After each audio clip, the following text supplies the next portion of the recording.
the Chinese year of the Istanbul. It's that time of the week again, so let's talk Istanbulics with me, Jorma Kirko, and him, Ray Mack. Nippy out there in the bull, Jimmy. Yeah, it certainly is. It's freezing, actually. I'm in my long johns at the minute with Darren's sweater on. Words out of my mouth. I was just going to say, are you sporting your long johns? Absolutely, I am. Yeah. Good lad. You got to keep the old John Thomas nice and warm. Got to keep him warm, yeah. Back in our local juicer Thursday evening, everybody. James Joyce Irish Pub in Taksim, Istanbul. Latest Gigglesome episode. Now, also, Shakers, please remember you can also find some of our old Black Milkshake episodes on Grow Radio UK, and you can catch some of the best sketches, I'm serious, the best sketches from last year on our Talking Istanbulics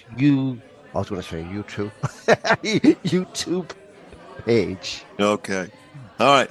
This week's show is both as excellent as it is eccentric. Yes, you guessed it. We're breakfasting again with the royals as Charles tries to get Harry tested for hereditary diseases. And in Kiss and Tell, we debate the ethics of Facebook stalking. What could be worse than a date who confesses to liking your bikini pics from Corfu 2015 on Facebook? Mm-hmm. Now, I'm looking forward to that, so now don't give me too many spoilers, Jimster, please. Now, a little bit later on, Shakers, we've got True or False, Post of the Week, and our resident poet, Morgan Friedman, is back, and he looks at how dependent we are all on the internet and tries to get back in touch with his old self when his modem breaks down. You know, when I first got my first professional acting gig, there was one person on our street who had a telephone. My, how the world has changed. I remember thinking I was so incredibly special when I was given a ride in Bill Cosby's limo back in '84, and he had a car phone. But little by little, technology advanced and continued to get smaller, but started to play a bigger role in our lives. And I was convinced that I'd not become addicted to cell phones, the internet, and social media until my internet modem went out last week. I couldn't get in touch with Jorma and Ray or listen to the show, so I sat down and wrote a poem about what slaves we are to technology and how helpless we are when it fails. So here is Out of My Bubble by Morgan Friedman. The internet's borked, it's off, it's out. It's messed up my week without any doubt. Our cyber dependence has become quite shocking.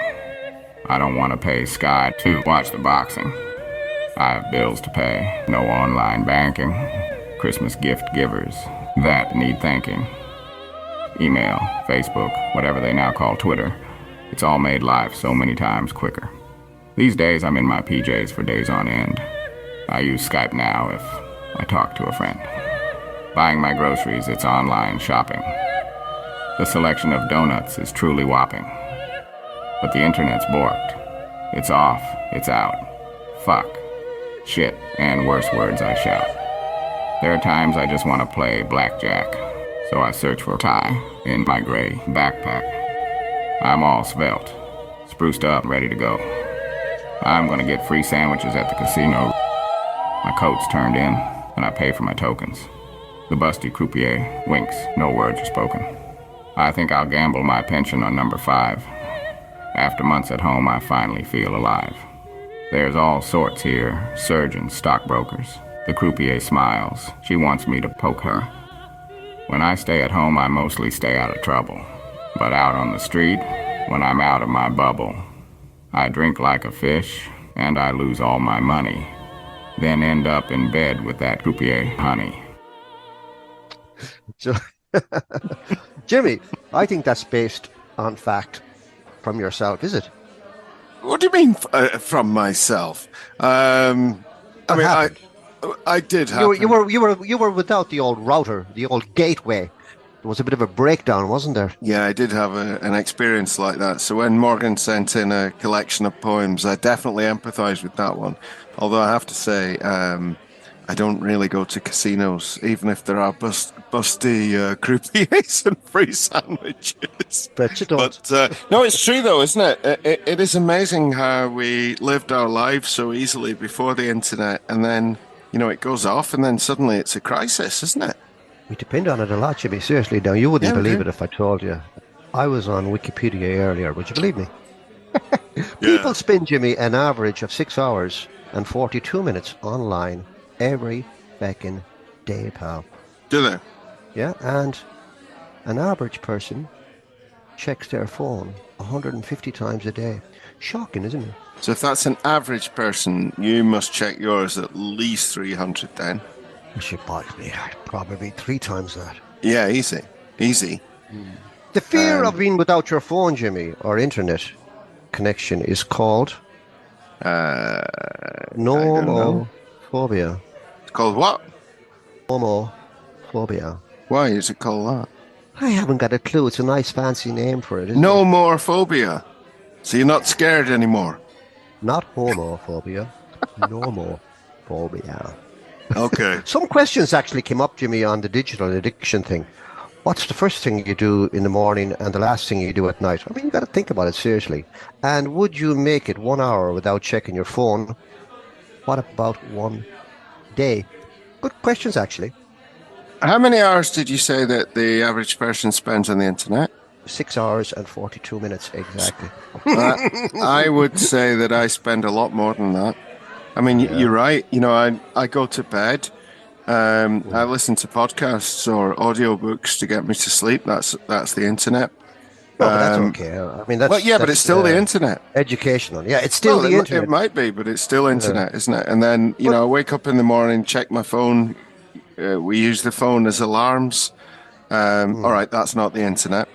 But then It's not, but I was Think up back at to your 6 age, o'clock yeah. this morning, and I was using the internet for work.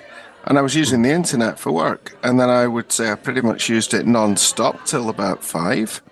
And I did some shopping, watched some TV, but the TV's through the internet. We're all utterly dependent. dependent. But think back, Jimmy, during COVID-19 pandemic. No, seriously, the time spent on our devices doubled. Reckon that caused a shitload of behavioral damage, Jimmy. It's actually like a domino effect, causing material and actually moral damage. Agree? Yeah. How? How? Just like that, Jimmy. So you read that off something then, didn't you? I thought you were going to tell me. Did I? Fuck, I'm there sitting right beside you, drinking my brandy and my... Yeah, I know, but I don't know what's on your roofies and Baileys. Oh, I'm actually not on roofies today. I'm just on Baileys and brandy. Oh, just the Baileys. Just the Baileys. But we're getting back to the dependency thing. I mean, seriously, I think that was taken to a brand new level. I think it during was, the but I COVID-19 want to know about the moral depravity that came from it. Relationships, married couples living in the same household and stuff. Living the lives through the internet, you mean? Yeah, but I mean, they were still hiding away, weren't they? Even though they were still under the same roof. Not roofers. Under the same roofies, yeah. Exactly. Yeah, I think there was a lot of that. I mean, I remember when I lived in Malaysia, my wife and I used to go out. I think I've mentioned this on the show before, but we used to look at these beautiful young Chinese couples who were always ordering bottles of champagne and bottles of Singleton's whiskey in a country where alcohol's twice the price of what it would be in, say, Western Europe. And they'd be spending all this money. They'd be in all these fancy dresses, manicured fingers. And I'm talking about the men as well. Fancy coiffured hair and everything looking beautiful for the photographs. And they'd be sitting there in this beer garden or in this bar, and they wouldn't be talking to each other. They'd both be on the phones under the table. So every time me and my wife happened to be in a place where we're both on our phone at the same time next to each other, My wife slightly racistly calls it going on a Chinese date. Yeah, but I mean, even when you're out with the lads, even probably out for scoops, and you catch yourself, your mind is zoning in on, to click or to scroll or to touch the telephone. You, Ray, you are more than anybody else here because you don't catch half of what people say in a conversation because you're scrolling. I do with me bollocks. Yes, you do. Anyone who's met Ray before will know about this. I remember hearing that somebody went for breakfast with you in Ballina last year, and you were just running around scrolling things. Indeed, Jeff. Yes. Jeff told me that you were running around scrolling and taking selfies. I wasn't scrolling. I was taking photographs. There's a difference between scrolling, pal, and taking photographs. When I'm on holidays. Which one were you doing? Which one were you doing whilst you were breakfasting scrolling, with I Jeff? was rare, pal. I was taking photographs, catching up, taking in the moment. No, anyway, let's get on with the show, you bollocks. Right, okay. Just before we do that, actually, got a message. I'm not going to give the last name, but did get a message on Talking Istanbulics this week from Mark in California, who said Ray possibly gave a bit too much information about his toilet habits, but I was actually glad to learn that I'm not the only person who builds a nest. So, yeah, thanks a lot for that, Mark. Cheers, Mark. Just all right, should we do true or false? Yeah, true or false.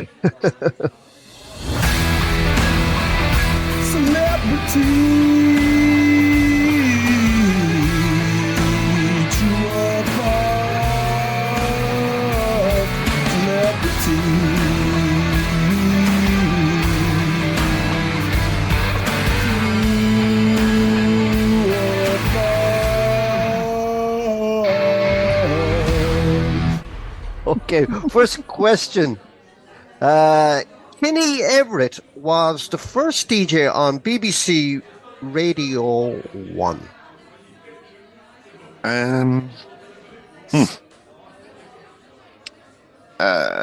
He was one of the pirate radio guys, wasn't he? Along with Terry Wogan and Tony Blackburn, and of course Shawani Wani. That was Radio Caroline, wasn't it? Yeah, it was. Yeah. Brilliant radio station. Yeah. If I had been choosing one of those people to open it, this brand new exciting thing, I would have chosen Kenny Everett because he was so funny. I mean, Terry Wogan was very funny as well, but he didn't have quite that mad energy, did he? And I wouldn't have chosen Pedo Boy at all. Which one? Did you say? No. I'm going to go for just because it's the sensible selection. You pick you put your best foot forward, as they say. Exactly. And you put your wrong foot forward, your ball. Did I? Actually, I would have gone for Kenny as well. Actually, he was in the group that came out in '64. The DJs that came out. I'll fill you a little bit later on, but it was actually Tony Blackburn, formerly of Radio Caroline, like you said. Okay, that's not DJ. A bad choice, because certainly for his day, he was very good. He was brilliant. And he still is today. Actually, still going. Thursday. Yeah, it was his 81st. He was 81 years young, Jimmy. 3 days ago, Monday. Yeah. I thought he died a decade ago. You live and he didn't. Let me say that. He did. And the first song he played actually on BBC Radio 1 when he opened the show was "Flowers in the Rain" by The Move. Never heard of the song. Never heard of the group. I listened to it on YouTube a few minutes earlier before we came here, and it's a load of shite, Jimmy. No, I mean, to be honest, but happy belated birthday, Mr. Blackburn. Seriously, Jimmy, Blackburn was crowned King of the Jungle in 2003 after winning on the UK TV show I'm a Celebrity. Get Me Out of Here, set in the Australian outback. Radio 1's smartly dressed lineup back then, Jimmy, in '64. '67 began with Tony Blackburn, Jimmy Young, Kenny Everett, correct, Duncan Johnson, Robin Scott. That was the bloke that was in charge of everything. David Ryder, David Cash, Pete Brady. Haven't a clue of those names. Blackburn, Young, Everett, Scott. I know, Jimmy. Yeah, You me recognise too. any of them? Actually, Scott, I didn't recognise. I mean, Jimmy Young, I remember him definitely. Tony He was the Blackburn. controller, Jimmy. of Yeah, BBC okay. Two. I was actually wondering. I was going to ask you who was the controller because then it would be the controller that I would need to write a strongly worded letter to, wouldn't it, about not picking Kenny in his first starting squad. He succeeded David Attenborough. Was David Attenborough on Radio 1? Yeah, he was, Jimmy. BBC Two TV. In '68, he succeeded him. That was BBC TV, Jimmy, not the radio. Yeah, I knew that he had a very important job, didn't he, David Attenborough? 5 years, yeah. But I didn't think he was involved in... Yeah, but he's still alive, Jimmy. I swear to God. And Who, actually, David still Attenborough? hosts- Tony feckin' Blackburn All right. is still alive. He still does the Tony Blackburn show, actually, and it's still on BBC Radio 2. For a bonus point, Jimmy, bonus point, what was his famous catchphrase? Off the cuff, go on, say something. Cheers. You ain't seen nothing yet. Your mother wouldn't like it. Is that what he used to say? Yeah, your mum wouldn't like it. Your mother All right. wouldn't like it, yeah. Your That was mum. it. That was just good. Yeah, your mum. Jimmy, we'll have to try to get him on the show. I reckon Yeah. he'd have a good old story or two to tell. Oh, I bet he would. I bet he would. And if you're listening, Tony, I'm sorry if I thought that you were a bit dead. That was that Attenborough fella, wasn't it? Yeah. Oh, He's rest of him. dead, isn't he? Richard Attenborough. A great voice as well. Just like Yeah. a man who's alive and works on our show, Morgan Friedman and Jimmy. John Peel would have been definitely one of my favourites. Seriously. Sorry, I'm just laughing because I know David Attenborough's not dead, but Richard is, but you fell for it, so there we go. Sorry, John Peel. That could have been a good true or false. Actually, he's a good age. Would he be He the is. same age as Blackburn? Yeah, well, he's looking his age anyway, definitely, isn't he? How old is he? Well, Blackburn's 81.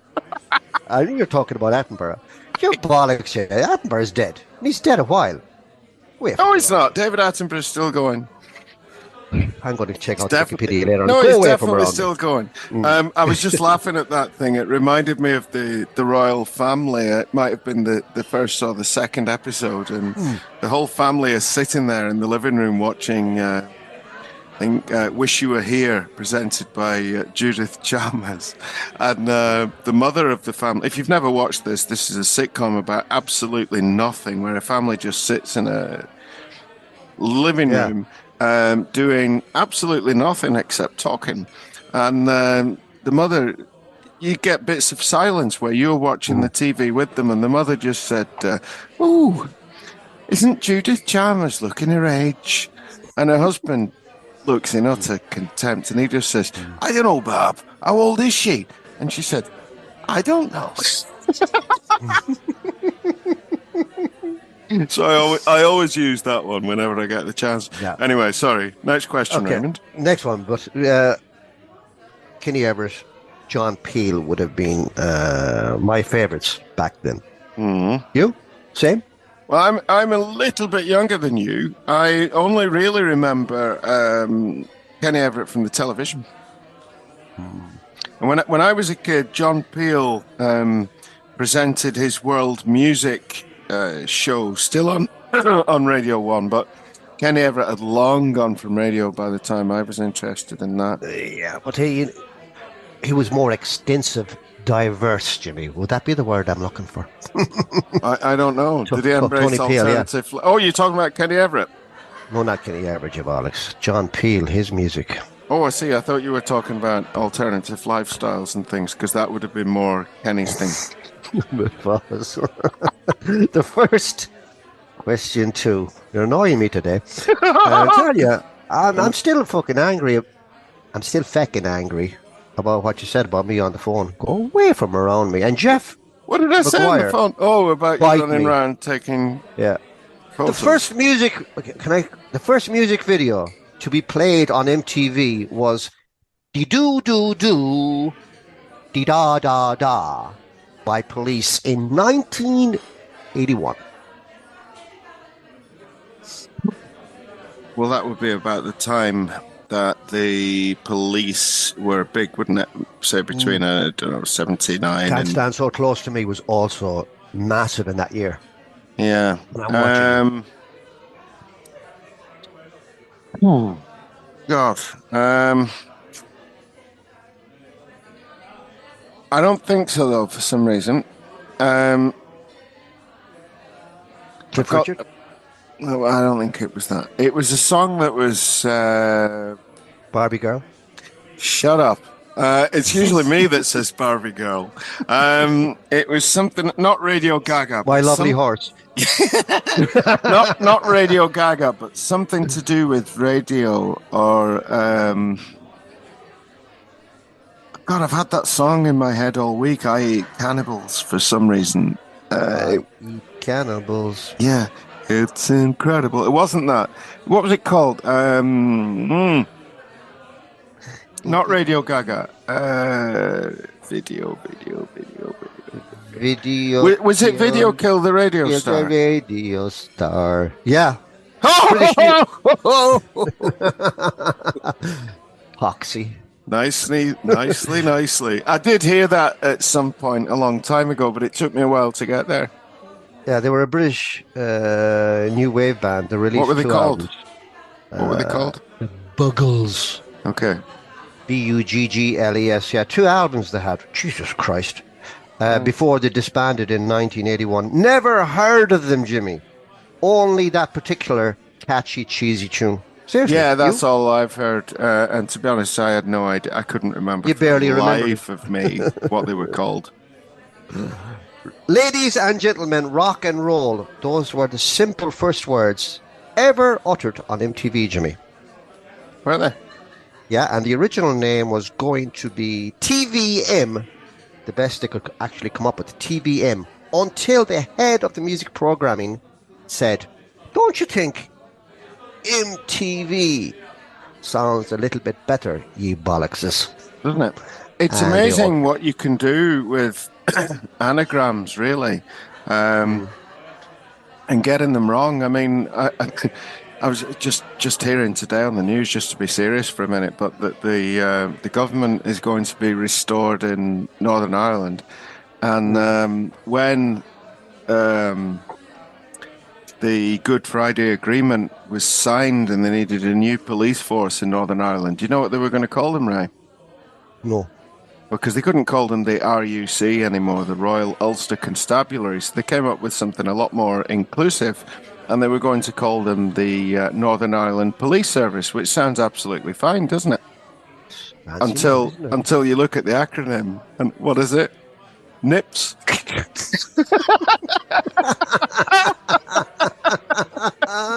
So they now have to call themselves the PSNI, the Police Service of Northern Ireland, just so it doesn't sound like an insult to Japanese people or ladies' breasts. But you know how we revamped and how we refurbished the Black Milkshake Comedy podcast into Istan Bollocks. That was rather clever, wasn't it? Oh, I think so. Yeah, I think so as well. Rod Stewart was the most played artist during the early days of MTV. In Played the or early days, paid? Played, Okay. yeah, and I'm sure he's well paid as well. Mm-hmm. In the early days, the network only had, actually it's very interesting, they only had a small library of videos at its 24-hour disposal. Many videos were played on multiple occasions. Phil Collins, In the Air Tonight, was played 5 times because it was actually 24 hours. Was it really? Yeah. What did and they the have to? slogan- Did they have to take them back to Blockbuster or something? They didn't be Alex. The slogan, "I want my TV," arguably became just as famous as any of the songs on the network. Well, a little bit of useless information on MTV. I want my MTV. Yes. What Money about for a two, nothing. Jimmy? Money, no, yeah, but morally, I think I got at least 3 out of 2 there. I would say. Not bad, though, really. Not bad. Attenborough is dead. Yeah. Well, anyway, now, as you may or may not have heard in the news, the artist formerly known as Prince Charles is currently in hospital. So, best wishes from both of us, obviously.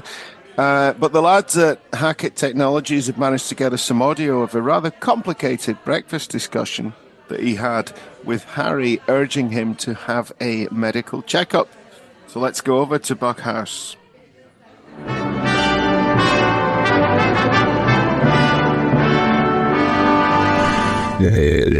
Edward, William, Harry, I've been looking into our family's medical history. There may be a hereditary illness that could strike one's prostate.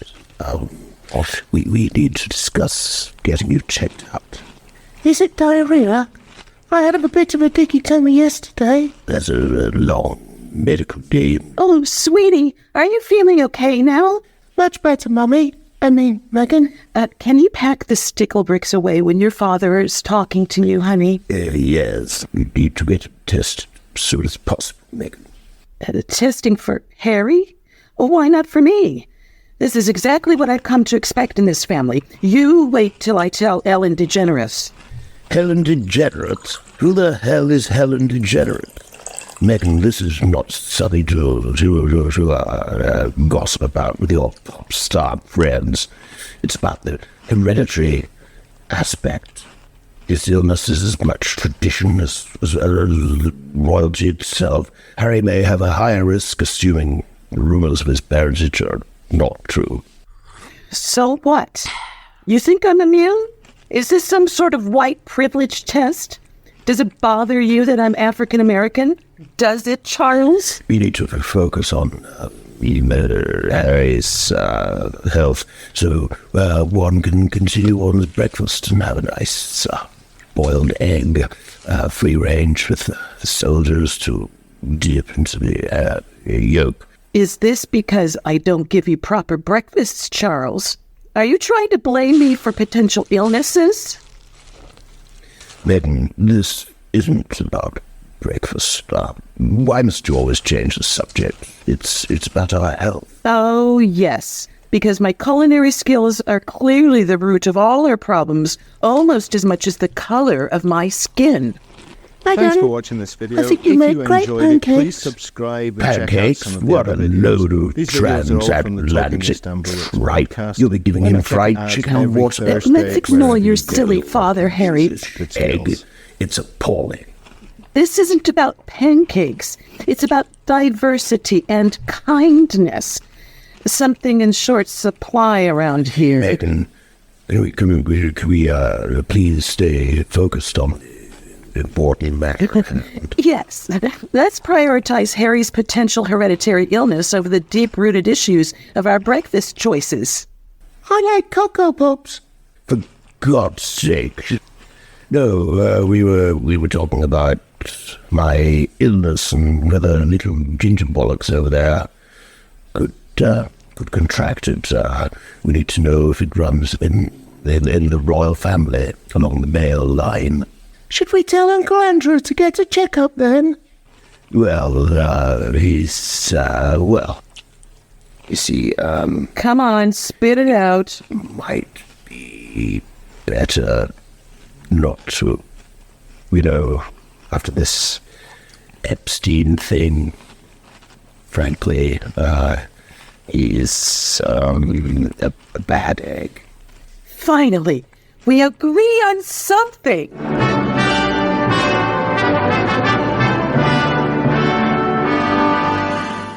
Yeah, that seriously cracked me up.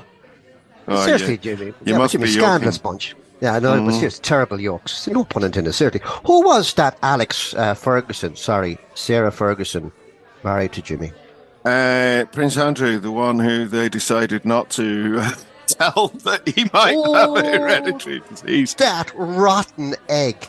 Yeah. Jimmy, he was whisking it over on that dodgy island, pal, back in the day. He was sweating, pal. Yeah, he was. He was. Yeah, he was.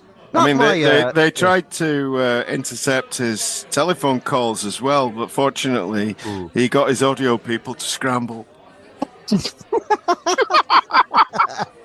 Jimmy, seriously, they're not my cup of tea, seriously. But I'm very, very fond of Harry. Maybe, Jimmy, it's because I'm a fellow ginger.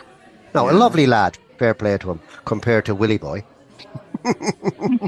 Our Harry, Jimmy, the spit of Charles, and believe me, could our Charles spit? He does look an awful lot like his father Charles, though, doesn't he? Oh, he does. I'm joking, you bollocks. Tremendously, He doesn't look a bit like him. tremendously. Stop. Harry looks a lot more like our family, Jimmy. He does. McAndrew family. He does. So he is either a secret McAndrew or he looks like his own real father. But I tell you what, I did like that he was playing with stickle bricks. Do you remember those, Ray? Oh, yeah. They were fantastic toys. Those. They were fantastic. You stop taking the piss out of Harry. I like Harry. I love the mother's voice. Sounds a little bit like a lady I know from the local juicer. Yeah, well, maybe these coincidences happen, don't they? Popping up a lot. Yeah, exactly. Thanks for all your letters last week, Shakers, about dates gone to the dogs. We've got quite a different one today. I'm giving nothing away, but maybe you should be careful with your settings if you've still got your Corfu 2015 beach photos on Facebook. Let's hear right away now from Pat in County Wicklow.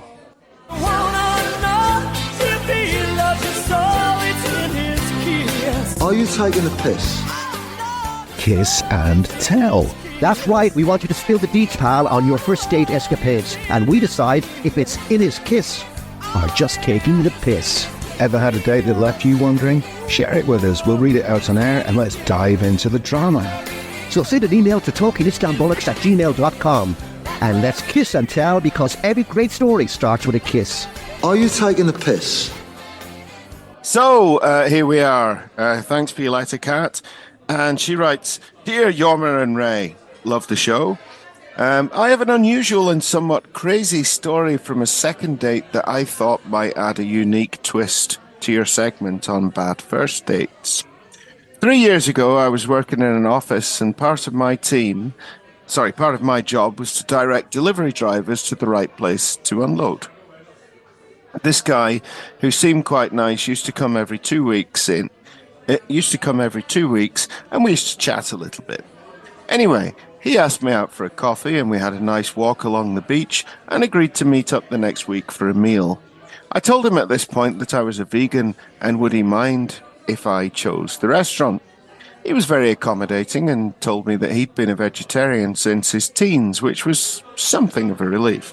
Things were going quite well in the restaurant, and then my date casually mentioned how much he'd enjoyed my bikini pictures from Corfu in 2015 on Facebook.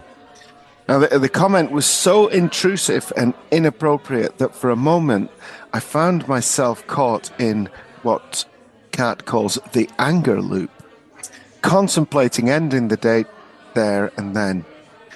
I'm into mindfulness and yoga, so I remembered something that my meditation teacher had taught me to do so that I could channel my thoughts to compassion instead of anger. In an unexpected turn, I confessed that I had already photoshopped his head onto my wedding pictures, replacing my ex-husband's head with his. We both ended up laughing about the absurdity of it all, and we've been together ever since, and now run a donkey sanctuary together in my hometown. Now, would you say that's in his kiss, or was he taking the piss? And that's from Kat from Bray in County Wicklow. What do we think about that one, Ray? What do I think? Okay, two things didn't sound right there. Okay? Donkey, and she's from Bray. Well, I think that was probably just a coincidence now. You know, There's a lot of coincidences on this show, pal. but yeah, I mean, strange one, isn't it? But I mean, Okay, maybe he did.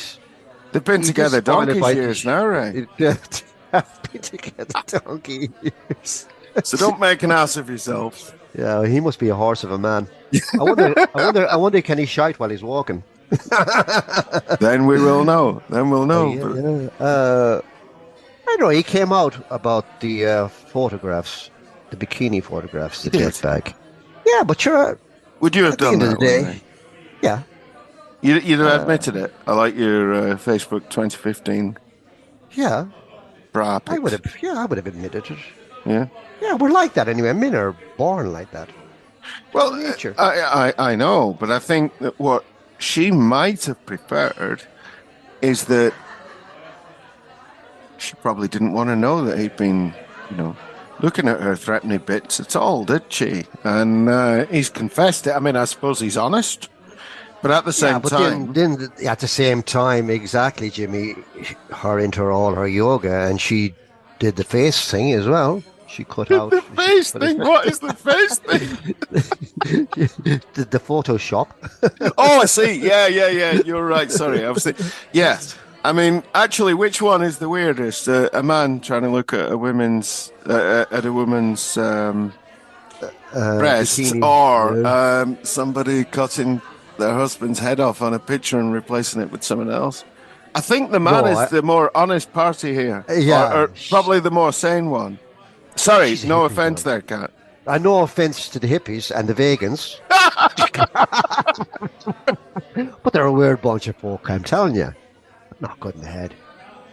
I find that very, very odd, Jimmy. What, the cutting off the head thing? Yeah. It is a bit strange, isn't it? It is a bit strange. I mean, I think I would run a million miles if somebody had done that to me. Because it's almost like somebody building a shrine of you, isn't it? Yeah. And the last woman who did that for me, I gave her marching orders in no time. She did. Yeah. Well, I think all I could say, Ray, is that they seem happy with it, don't they? Yeah, sure. Once they're happy, and they're together donkey's years, like you said. Yes. Nay, they're Do- not. Oh, yes, they are, yeah. Do the maths. Happy days. Yeah. Guys. So, all right then. I think then, Kat, I think that you two are perfectly suited for each other. You didn't give us your partner's name, but I'm sure he's absolutely great. So you stay happy and do whatever you need to do. Good girl.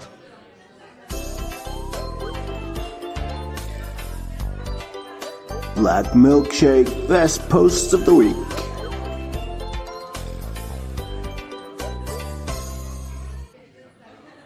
Post of the week props to Gilbert Mallard from Woodley, Reading in England, Jimster. Hi, Gilbert. Anyways, so this duck walks into a bar and asks the bartender, "Hey, you got any grapes, pal?" The bartender replies, "No, this is a bar and we do not carry grapes." The duck leaves. The next day, the duck walks back into the bar and asks the bartender, "Hey, you got any grapes?" The bartender replied in a very annoyed manner, "I told you yesterday, we do not carry grapes here. Now, like a good Donald, please leave." The duck leaves. The next day, the duck walks back into the bar and says, "Hey, you got any old grapes, pal?" This time the bartender loses all control and shouts at the duck, "I already told you, we do not carry grapes. If you come back in here asking for grapes, I'm going to nail your stupid little beak to the floor." The duck leaves. The next day, the duck walks back into the bar and asks the bartender, "Hey, you got any nails?" The bartender, confused for a moment. "No, The duck replies, "Well then, pal, you got any grapes?" That feckin' barman would need to get a grip. Sorry, a grape, Jimmy. As a great Irish philosopher once quoted, "There's a discrepancy between the two of them, Jimmy." Reminds me of another joke that I'll tell you next week, Ray. But we're nearly running out of time now. So, anyway, thanks for that, Gilbert. That's all, folks, from us at Talking Istanbulics. We'll be back next week with Valentine's horoscopes from Honzi, and Kevin Spacey is in Istanbul at the moment, and our lovable Greg will be trying his best to avoid his amorous advances. And if you want to drop us a line for Kiss and Tell or a post of the week, either join Black Milkshake on Facebook or send us an email, please, at talkingistanbulics@gmail.com. Thanks a million for your support, Shakers. Yeah, Talking Istanbulics is your show as much as ours, so do what you can. Send us those emails, tell your friends, check out the YouTube channel, Talking Istanbulics. And as ever, if you enjoy the show, folks, the world deserves to hear about us.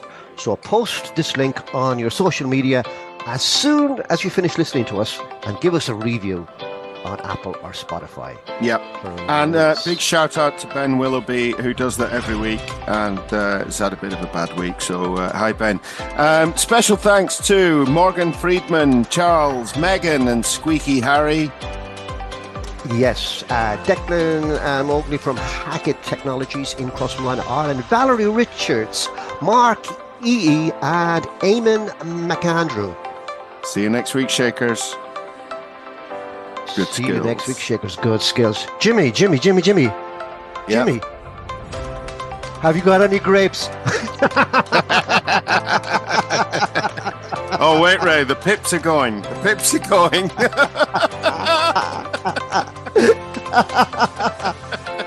Talking Istanbulics comedy podcast was brought to you by Ray Mack and Yorma Kiriko and was produced by James Kirk. No animals or copyright were violated during the making of this podcast. Talking Istanbulics 2024.